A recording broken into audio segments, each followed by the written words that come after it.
News చూస్తున్నాం. TTD మాజీ vigilance అధికారి సతీష్ కుమార్ మృతిలో కీలకమైన పరిణామాలు చోటు చేసుకుంది.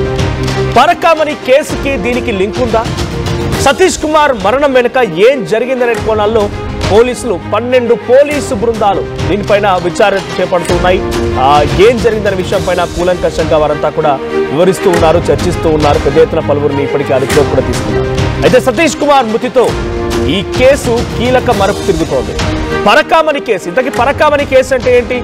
అక్కడ ఫారెన్ కరెన్సీని ఒక వ్యక్తి రవికుమార్ అనే వ్యక్తి అక్కడ టీటీడీకి ఆ దేవుడికి ఇచ్చినటువంటి కానుకల్లో ఉన్నటువంటి ఫారెన్ కరెన్సీని రవికుమార్ అనేటువంటి వ్యక్తి దొంగలించడం, ఆ విషయాన్ని గమనించినటువంటి ఈ సతీష్ కుమార్ కంప్లైంట్ ఇవ్వడం, ఆ తర్వాత రాజు కుదుర్చుకొని ఇద్దరి మధ్య కొంత ట్రాన్సాక్షన్ జరిగిందో ఏం జరిగిందో కానీ రాజు కుదుర్చుకొని ఆ కేసుతో అక్కడితో ఆగిపోవడంతో ఆయన మళ్ళీ టీటీడీ నుంచి గుంతకల్ రైల్వే స్టేషన్లో జీఆర్పీఎఫ్ పోలీస్ అధికారిగా ఇటు సిఐ స్థాయిలో వచ్చేసాడు ఆయన.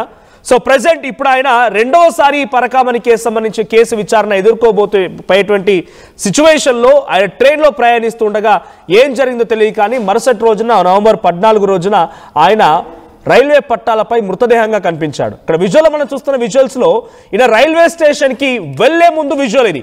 ఆ సీసీటీవీ కెమెరాలో కనిపించిన వ్యక్తి ఆయనే.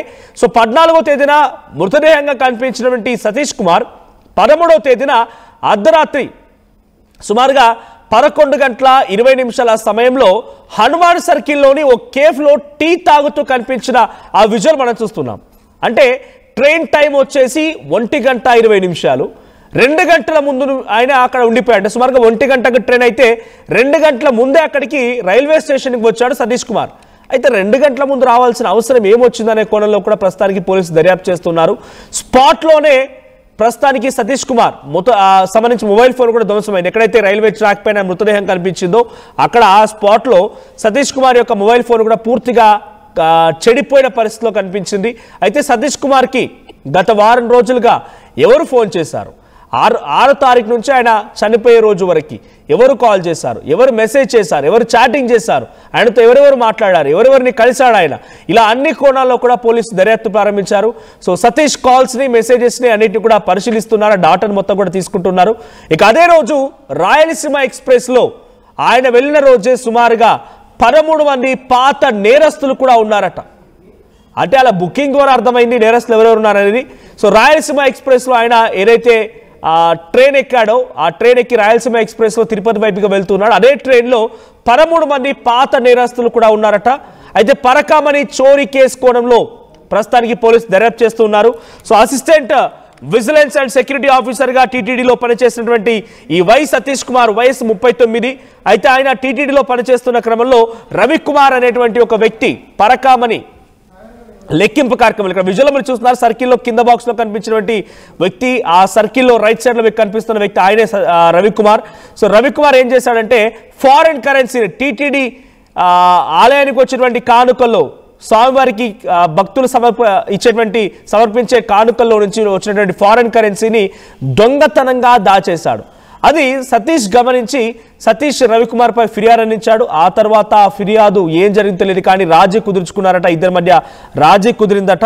ఆ తర్వాత అటు టీటీడీ ఆలయానికి సంబంధించిన దాంట్లో కాబట్టి కేసు ఇన్వెస్టిగేషన్లో చివరిగా రవికుమార్కి సంబంధించిన ఆస్తుల్లో కొంత భాగాన్ని జప్తు చేసుకొని ఆయన వదిలేశారన్నట్టుగా తెలుస్తోంది. సో అదంతా వేరే విషయం. కానీ ఇప్పుడు పరకామణి కేసులోనే రెండవసారి విచారణకి వెళ్తున్నటువంటి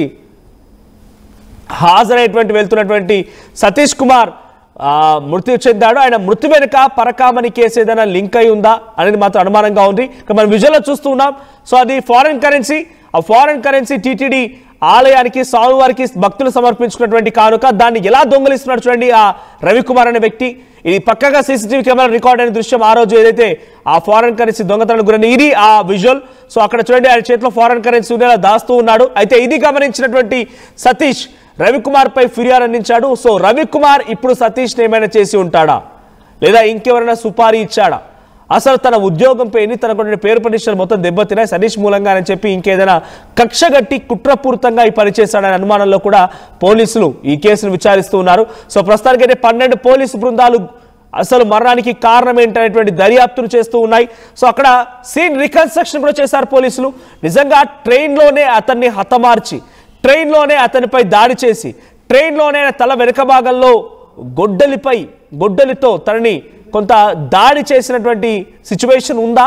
ఒకవేళ ఆ తర్వాత ట్రైన్లోనే మరణిస్తే ఆయన మృతదేహాన్ని బయటపడేస్తే ఎలా ఉంటుంది? ఇక్కడ విజువల్లో మీరు చూస్తున్నట్టుగా ఆ పైన విజువల్ చూడండి, ఒక మనిషి రూపేణ ఉన్నటువంటి ఒక బొమ్మని ట్రైన్లో నుంచి పోలీసులు విసిరేస్తారు.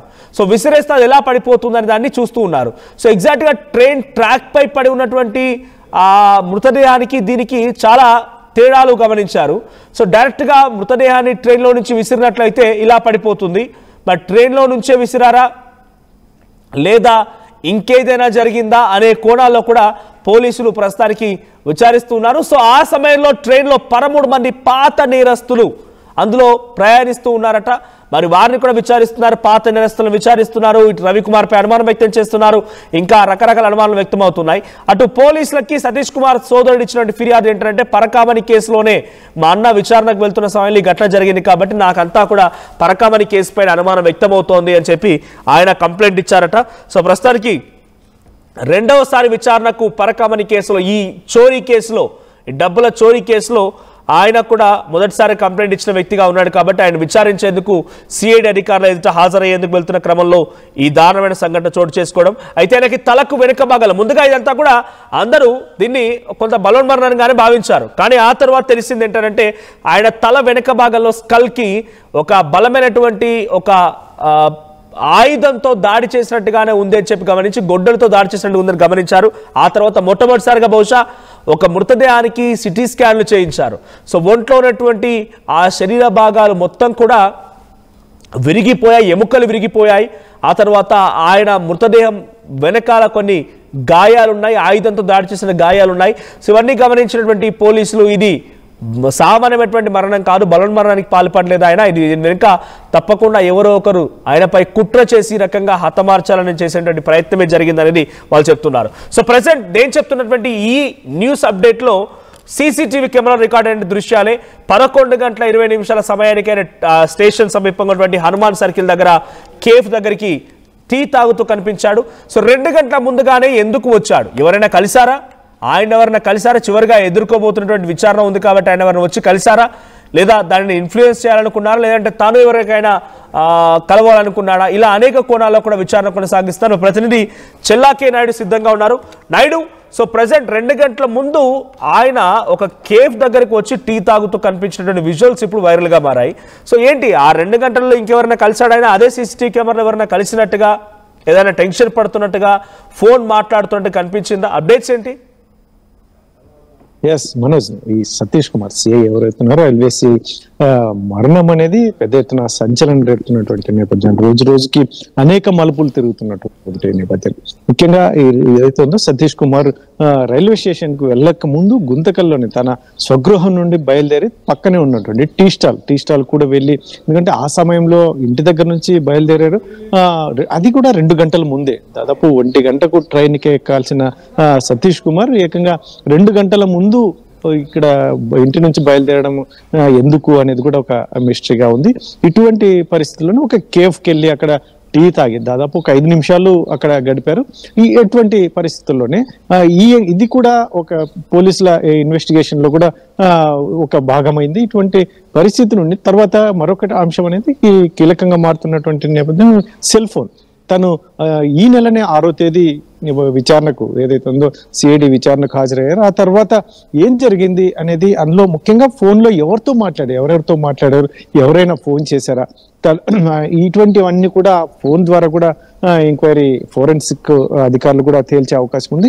ఇటువంటి పరిస్థితుల నుండి ముఖ్యంగా ఇప్పుడున్న పరిస్థితి ఏదైతే ఉందో, తనకు స్కాన్ చేసిన అంశం దగ్గర నుంచి ఏకంగా తల వెనుక భారీ డ్యామేజ్, ఎందుకంటే పూర్తి స్థాయిలో డ్యామేజ్ అయినట్టు, బ్రెయిన్ కూడా బయటకు వచ్చినట్టు, ఇటువంటివన్నిటిని కూడా కూలంకషంగా, ఎందుకంటే ముఖ్యంగా తను ప్రయాణిస్తున్నటువంటి ఏదైతే ఉందో మొత్తం ట్రైన్ లో బోగీలో కూడా చాలా మంది ప్రయాణికుల లిస్టు తీసుకుని వారితో కూడా ఎలా వ్యవహరించాడు, ఎలా ఉన్నాడు, మీరు ఏం గమనించారు అనేది కూడా ఎంక్వైరీ వారితో వివరాలు అడిగి తెలుసుకున్నటువంటి పరిస్థితి. అయితే ప్రాథమికంగా మనకు తెలిసినటువంటి సమాచారం ఇప్పటికే దాదాపు ఈ ట్రైన్ లో కొద్దిగా నేరస్తులు చిన్న చిన్న నేరాలు చేసినటువంటి వారిలో దాదాపు 13 మందిని కూడా కొద్దిగా ట్రేస్ అవుట్ అయినట్టుగా మనకు తెలుస్తుంది పోలీసుల ఇదిలో. ఈ 13 మంది ఏదో చిన్న సాక్ష్యాలు చెప్పిన వాళ్ళు కావచ్చు, లేదంటే చిన్న చిన్న నేరాలు చేసిన వాళ్ళు, దొంగతనాలు ఇటువంటివి కూడా చేసిన వారు పోలీసుల దృష్టికి వచ్చినట్టుగా తెలుస్తుంది. దాదాపు 13 మందిని ఈ యాక్టివిటీస్ ఉన్న వారిని కూడా వర్కౌట్ చేసినటువంటి పరిస్థితి. అంటే వీరి నుంచి కూడా సమాచారం ఏం సేకరించబోతున్నారు, వీరి యాక్టివిటీ ఏంటి, అసలు వీరు ఎక్కడెక్కారు, మధ్యలో ఎక్కడైనా జాయిన్ అయ్యారా వీళ్ళకు ఎవరైనా, ఇటువంటివన్నీ కూడా కీలకంగా మారే అవకాశం ఉంది. అయితే దీంట్లో ఇన్వెస్టిగేషన్ లో మాత్రం అధికారులు దాదాపు 10 నుంచి 12 బృందాలు ఏర్పడి ఎంక్వైరీ చేస్తున్నటువంటి పరిస్థితులు అయితే ఉన్నాయి. మనసు మొత్తానికి అయితే మాత్రం ఇంకా ఏదైతే ఉందో పోస్ట్ మార్టం రిపోర్ట్ ఇంకా పూర్తిగా కులంకషంగా బయటికి రాలేదు. వస్తుంది 3 రోజులు అన్నారు, 3 రోజులు గడిచిపోయింది, అయినా కూడా ఇంకా పూర్తిగా బయట సంఘటన జరిగి కూడా 4 రోజులు కావస్తోంది. 12 పోలీసు బృందాలు ఈ యొక్క కేసు విషయంలో దర్యాప్తు కొనసాగిస్తున్నాయి. ఇప్పటి వరకు ఈ కేసులో ఎటువంటి అప్డేట్స్ ఉన్నాయి అంటే ఏ రకంగా ఎంతమంది అదుపులోకి తీసుకున్నారు, ఎవరెవరిని విచారించారు, ఏదైనా కీలకమైనటువంటి కాన్ఫిడెన్షియల్ ఇన్ఫర్మేషన్ పోలీసులకు దొరికిందా, అప్డేట్స్ ఏంటి ఆ విషయంలో? మనోజ్, ఇదైతే మాత్రం పూర్తి కాన్ఫిడెన్షియల్ గా ఎంక్వైరీ జరుగుతుంది. దాదాపు చాలా టీంలు 12 టీంలు ఇన్వాల్వ్ అయ్యాయి. డిపార్ట్మెంట్స్ రైల్వే కావచ్చు, లేదంటే సిఐడి కావచ్చు, ఇట్లా మామూలు అనంతపురం జిల్లా పోలీస్ తను ఎవరితో అయినా మాట్లాడారు, ఎవరెవరితో మాట్లాడారు, అంటే తను కూడా తనతో పాటు ఎవరైనా వచ్చే వాళ్ళు ఉన్నారా, ఇవన్నీ కూడా ఫోన్ డేటా ద్వారా బయటకు వచ్చే అవకాశం ఉంది. కాబట్టి మొత్తానికి ఇదంతా కాన్ఫిడెన్షియల్ గానే ఎంక్వైరీ జరుగుతున్నటువంటి పరిస్థితుల్లో మాత్రం పోలీసులు కావచ్చు ఇతరత్ర ఎక్కడ కూడా లీకులు రాకుండా జాగ్రత్త పడుతున్నటువంటి నేపథ్యం. ముఖ్యంగా ఫోరెన్సిక్ అనేది కీలకంగా మారనుంది.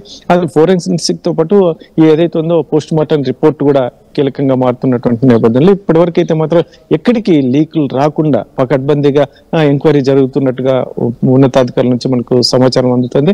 మరి ఇది రాష్ట్ర స్థాయిలో ఏదైనా బయటికి మీడియాకి ఏదైనా చెప్తారు, లేకుంటే పూర్తి స్థాయిలో ఎంక్వైరీ జరిగిన తర్వాతనే ఏదైనా బయటకు వచ్చే అవకాశం ఉంటుంది అనేది తెలుస్తుంది. అందులో ముఖ్యంగా ఇప్పుడు భార్య సతీష్ కుమార్ భార్యను కూడా పోలీసులు పూర్తి వివరాలు సేకరించే పనిలో నిమగ్నమైనట్టుగా తెలుస్తుంది. ఎందుకంటే తను ఈ మధ్య కాలంలో 6వ తేదీన ఎంక్వైరీకి హాజరయ్యారు. ఆ తర్వాత జరిగిన పరిణామాలు ఏవైనా తనతో భార్యతో కూడా షేర్ చేసుకున్నాడా, ముఖ్యంగా ఆ రోజు వెళ్లే సమయంలో కూడా, ఎందుకంటే ఆ రోజు రాత్రి కాల్ డేటాస్ తీసుకున్నారు, తనకు సంబంధించి వాట్సాప్ చాటింగ్స్ ని తనతో ఎవరెవరు మాట్లాడారు చేస్తున్నట్టు తెలుస్తోంది. సో ఆ మెసేజెస్ లో, కాల్ డేటాస్ లో, వాట్సాప్ మెసేజ్లో ఏమైనా కీలకమైన ఇన్ఫర్మేషన్ దొరుకుతుందా? ఎస్, అదే మెయిన్ అయితే ఫోరెన్సిక్ ఫోన్ అయితే సతీష్ కుమార్ వాడినటువంటి సెల్ ఫోన్ ఫోరెన్సిక్ అధికారులు అయితే వాళ్ళ హ్యాండ్ ఓవర్ లో ఉంది. దీంట్లోనే కీలకంగా ఆధారాలు వచ్చే అవకాశం ఉంది. ఎందుకంటే ఎన్ని రోజుల నుంచి ఎవరెవరితో మాట్లాడుతున్నారు, ఎవరు ఫోన్ చేశారు, ఇటువంటివన్నీ కూడా కులంకషంగా బయటకు వచ్చే అవకాశం ఉంది. అందులో ముఖ్యంగా తన భార్యకి ఆ రోజు ట్రైన్ ఎక్కిన తర్వాత కూడా 4 సార్లు ఫోన్ చేశాడు. ఆవిడ లిఫ్ట్ చేయకపోతే తర్వాత మెసేజ్ డిస్కంఫర్ట్ అనే ఒక మెసేజ్ కూడా ఫార్వర్డ్ చేశాడు. ఆ డిస్కంఫర్ట్ ఏంటి, ఆ హెల్త్ లాంటి ఇతరత్ర ఎవరైనా ప్రెజర్ అలాంటి ఎంక్వైరీకి వెళ్తున్నటువంటి నేపథ్యమా, వీటన్నిటిని కులంకషం కూడా పోలీసులు ఎంక్వైరీలో తేలే అవకాశం ఉంది. Manoj, right, thank you Naidu. So మొత్తంగా సతీష్ మరణం పైన 12 పోలీస్ బృందాలు దర్యాప్తు కొనసాగిస్తూ ఉన్నాయి. ప్రతి అంశాన్ని కూడా చాలా క్షుణ్ణంగా పరిశీలిస్తూ ఉన్నారు. తన వాట్సాప్ కాల్ డేటాస్ని, తర్వాత నార్మల్ కాల్ డేటాస్ని, తర్వాత వాట్సాప్ మెసేజెస్ని, నార్మల్ మెసేజ్ అన్నిటి కూడా ప్రతిదీ కూడా ఆయన ఆ ఫోన్ ఆల్రెడీ చెడిపోయింది, అక్కడ స్పాట్లోనే పూర్తిగా నుజ్జు అయిపోయింది, అయినా కూడా దాని నుంచి బయటికి రిట్రైవ్ చేసే ప్రయత్నం చేస్తూ ఉన్నారు. సో సీన్ రికన్స్ట్రక్షన్ చేస్తూ ఉన్నారు. సో 13వ తేదీన 2 గంటల ముందు ఆయన సీసీటీవీ కెమెరాల్లో అక్కడ ఒక హనుమాన్ సర్కిల్ దగ్గర ఆ కేఫ్లో టీ తాగుతూ కనిపించాడట. సో అక్కడికి ఎలా వచ్చాడు, ఎందుకు 2 గంటల ముందుకు రావాల్సి వచ్చింది, అంతకంటే ముందు ఎవరైనా కలిశాడా, అక్కడెవరితో కలిశాడా, ఇలా అనేక కోణాల్లో కూడా పోలీసులు విచారిస్తూ ఉన్నారు. సో ప్రధానంగా పరకామణి కేసులో ఫిర్యాదుదారుడుగా ఉన్నటువంటి సతీష్ ఇప్పుడు మరణించడం పెద్ద ఎత్తున ఆ కేసు